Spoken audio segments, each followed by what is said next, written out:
Les journées de la persévérance scolaire débutaient hier, ça se termine. En fait, ça dure toute la semaine. On en profite pour mettre de l'avant, donc pour parler de persévérance, bien sûr. Hier, il y a un sondage qui a été présenté en lien avec le décrochage scolaire. Donc, ces décrocheurs, qu'est-ce qui les ont motivés à prendre cette décision? On en parlait plus tôt dans le bulletin d'information. On va y revenir et on va parler des journées en général également en compagnie d'Anne-Lise Minier, qui est responsable de la coordination des journées de la persévérance scolaire pour le CREPA, donc le Conseil régional de la prévention de l'abandon scolaire. Il faut être persévérant. Oui, il faut être persévérant pour le dire. Ça va bien, Anne-Lise? Oui, ça va bien. Écoute, c'est une très longue introduction, mais qui disait ce qu'il fallait dire. La journée de la persévérance scolaire, ça, on présente ça à tous les ans. C'est la combienième édition? Au Saguenay-Lac-Saint-Jean, c'est la 11e édition, mais c'est né à Montérégie il y a 14 ans, où il y avait eu un sondage qui avait démontré que c'est une période un peu charnière. Alors, après les fêtes, le froid, les examens, avant la relâche, il y a quand même, c'était propice au découragement peut-être plus. C'est pour ça qu'on a choisi la 3e semaine de février. Puis maintenant, on est 17 régions au Québec, regroupées sous l'égide du réseau des instances régionales de concertation pour la persévérance scolaire et la réussite éducative du Québec. Qui ont commandé, d'ailleurs, on a commandé ce sondage-là financé par la Fondation Desjardins pour un peu mieux comprendre justement les parcours de ces jeunes-là qui soit décrochent, raccrochent ou persévèrent, mais ont failli décrocher. Oui. Sondage, on va y revenir dans quelques instants. On a parlé un peu dans le bulletin ce matin, mais on va pouvoir approfondir. J'aimerais d'abord qu'on parle de la région. Par rapport à l'ensemble du Québec, où est-ce qu'on se situe au niveau du décrochage scolaire? Est-ce qu'on est un modèle ou est-ce qu'au contraire, on est en retard par rapport aux autres régions? Bien, le réseau dont je parlais tout à l'heure, dans le fond, il s'est créé parce que plusieurs régions se sont inspirées du CREPA qui est né en 1996, ça va faire 22 ans, qui est une table de concertation où on dit, ben oui, les parents, oui, le scolaire, c'est primordial, c'est tous les jours avec les jeunes, c'est les intervenants scolaires et les enseignants et tout ça. Mais ça ne peut pas être juste l'affaire de l'école parce que c'est un problème de société, ça a des impacts sur la santé, sur le développement économique, ça a des impacts sur plein de choses. Donc, nous, on est vraiment une table de concertation où les 4 commissions scolaires sont là, les 4 collèges, l'UQAC, Rio Tinto, le CIUS, le MAMO, les syndicats de l'enseignement. On mobilise le plus de gens possible. On a le Conseil régional des familles parce qu'on veut rejoindre les parents. Oui. On a mobilisé les enseignants. Donc, maintenant, au Québec, il y a un CREPA, c'est un peu la complexité, le groupe Neuron sur la Côte-Nord, il y a Préca, Chaudière-Appalaches. On a 17 régions qui ont... Fait que la formule s'est reproduite partout au Québec. Il faut dire, on était plutôt avant-gardiste en termes de persévérance scolaire. Ouais. D'ailleurs, c'est ça, on a servi de référence, je crois, à un moment donné, où il y avait une grosse lutte qui se faisait au décrochage scolaire.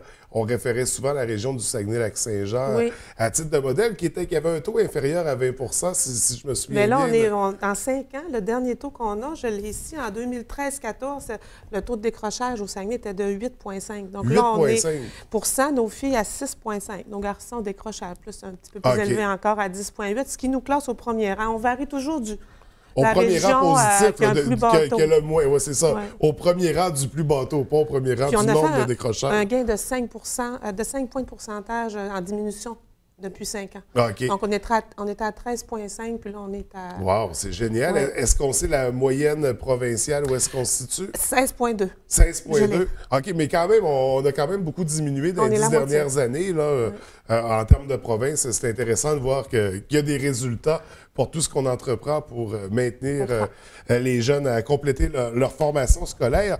Donc, on peut dire que la position se situe bien parce que, justement, on a débuté tôt ces programmes-là, ces encadrements-là, mais il ne faut pas lâcher parce qu'on parle encore de 8 de décrocheurs, ce qui est pratiquement un jeune sur 10 qui... Oui, puis notre mission au CREPA est quand même d'assurer la diplomation et la persévérance jusqu'à l'université, à tous les ordres d'enseignement, valoriser l'éducation, la formation professionnelle.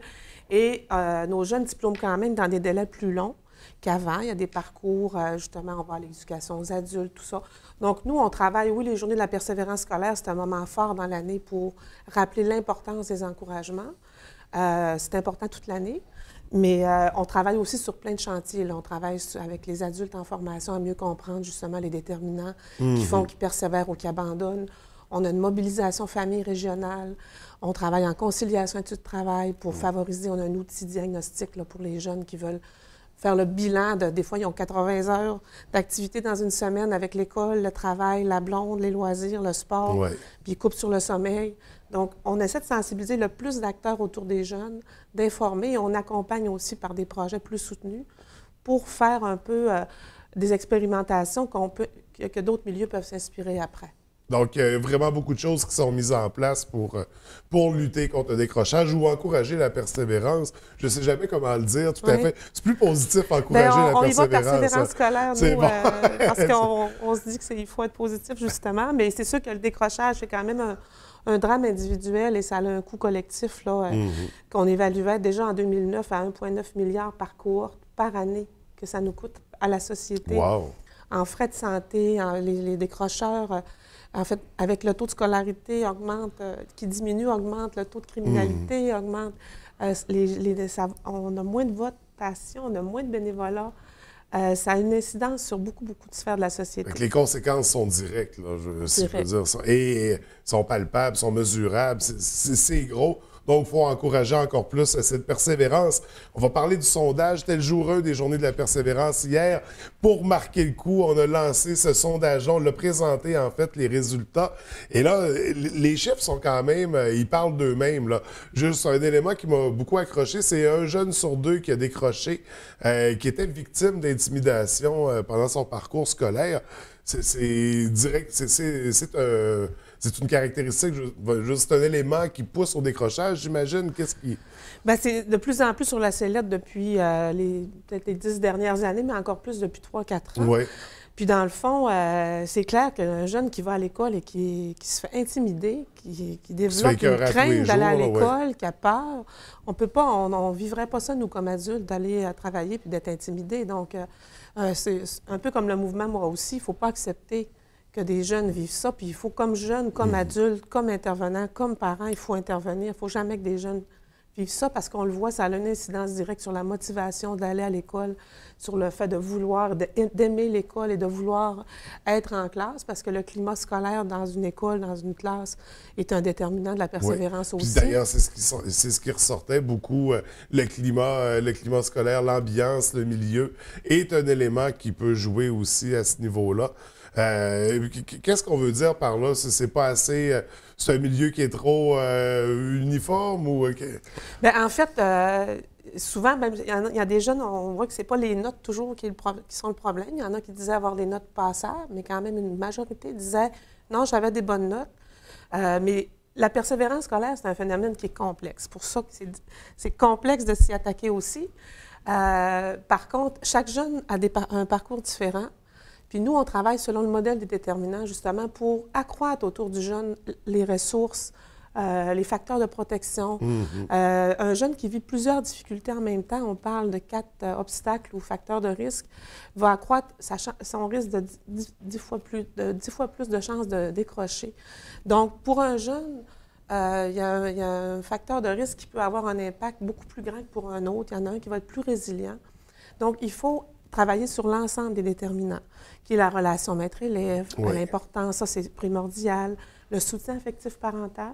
Les encouragements sont ressortis vraiment dans ce sondage-là comme ayant fait une différence pour une majorité de jeunes qui ont décidé de rester à l'école ou qui ont raccroché. Fait que le rôle du parent est fondamental. Est incontestable, c'est ça. Et tous les parents peuvent soutenir leur enfant, qu'on soit allé à l'école ou non. On ne parle pas de l'ado-devoir, oui, il y a Allo-Prof, il y a d'autres ressources qu'on peut aller chercher. Mais les encouragements, le soutien affectif, l'encadrement, valoriser l'éducation, parler de l'école positivement, collaborer avec les enseignants, ça expliquerait 34 du taux de décrochage, ces 2 éléments-là, le soutien affectif et le parental et le soutien affectif dans les études. Donc, c'est vraiment très intéressant. Est-ce qu'il y a d'autres éléments comme ça qui ont ressorti du sondage, qui nous sonnent des cloches? Bien, il y en a 82 qui estiment que ça devrait être une responsabilité collective. Donc, nous, ça vient renforcer un peu l'idée qu'on a toujours depuis au CREPA, que ça doit être l'affaire de toute la société. En fait, c'est l'enjeu des enjeux pour nous parce que ça a une incidence sur la santé, sur toutes les autres sphères de la vie et sur le bonheur des jeunes aussi, et puis sur l'innovation, la capacité de créativité. Donc, c'est la base, l'éducation. le développement du plein potentiel, puis aussi, c'est pas tous les jeunes qui ont un parcours qui va les amener à l'université. Donc, il faut valoriser les autres voies aussi de formation et l'importance de tous dans la société. Là. Je pense vraiment qu'il faut aller vers ça. Donc, pour nous, ça vient renforcer que oui, c'est important de faire des campagnes de sensibilisation. C'est important que les jeunes se disent, la société est derrière moi, mes parents sont derrière moi, mes enseignants croient en moi, parce que c'est ça qui fait aussi la motivation, la réussite, le sentiment qu'on est capable. Oui. Et au Crépa, on est bien placé pour le dire parce que vous l'avez vécu depuis 20 ans, ces réussites-là, le taux de décrochage scolaire qui a diminué de façon rapide, là, je veux dire, en quelques temps, perdre autant de points, bien, positivement, là, c'est... Même en persévérance sur 7 ans, quand on laisse un peu plus de temps aux jeunes pour diplômer, on fait une belle performance aussi. C'est le travail de tous les partenaires qui sont le Crépa. Dans le fond, je dis souvent à la blague, le Crépa n'existe pas sans tous les acteurs du milieu. Le Crépa, c'est un mouvement, c'est une mobilisation. Oui, tout à fait. Et là, rapidement, pour revenir aux journées, parce qu'on a presque plus de temps, il y a l'escouade Crépa qui est de retour. C'est quoi cette escouade-là? Bien, en fait, nous, au Crépa, on prépare du matériel. Les milieux s'inscrivent. On a 500 personnes qui ont fait une inscription d'activité. Et on fournit du matériel promotionnel pour qu'ils puissent animer des gommettes, des shows. Mais maintenant, on va sur le territoire le plus possible. Demain, on va être à l'UQAC à 7 h le matin pour l'accueil. Okay. On va être à la Chambre de commerce aussi pour accueillir les gens d'affaires qui vont déjeuner. Hier, on était à Mastercash, on donne des rubans, on donne des crayons, on donne des gommettes d'encouragement. C'est plus pour nous aussi être plus dans le bain, parce qu'on n'est pas vraiment avec les jeunes. Nous, on est avec les intervenants qui sont avec les jeunes. Donc, pour nous, ça nous permet de... On devait être au Saguenay demain soir pour un match persévérance, mais bon... Bon, c'est bon, vous pourrez aller à vos soupers de Saint-Valentin. Donc, mais vous allez être là toute la semaine, c'est les journées. Ça se termine vendredi, c'est bien ça. Mais c'est toute l'année, les encouragements, la persévérance. Tout à fait. Alors, un ruban qu'on peut porter fièrement cette semaine et à l'année, parce qu'on encourage la persévérance scolaire. On est fiers de nos jeunes. Écoute, Anne-Lise, merci d'être venue nous en parler. Plaisir. Il y a beaucoup d'aspects intéressants à explorer, puis à pousser encore plus loin. Mais ce que je retiens de tout ça, c'est que dans la région, on s'en tire bien malgré tout. On a des beaux projets, on a des gens extraordinaires qui encadrent nos jeunes, qui les poussent à poursuivre leur formation scolaire. Puis on sert de modèle ailleurs au Québec. Fait que cet élément-là, il faut que ça ressorte. Je pense que c'est une belle fierté. Mais sinon, pendant la semaine, on continue d'encourager nos jeunes. On continue et même les grands. Et même les grands. Ça concerne tout le monde, la persévérance scolaire. Vraiment, écoutez, merci. Puis une bonne semaine des journées de la persévérance scolaire. Merci à vous. Merci.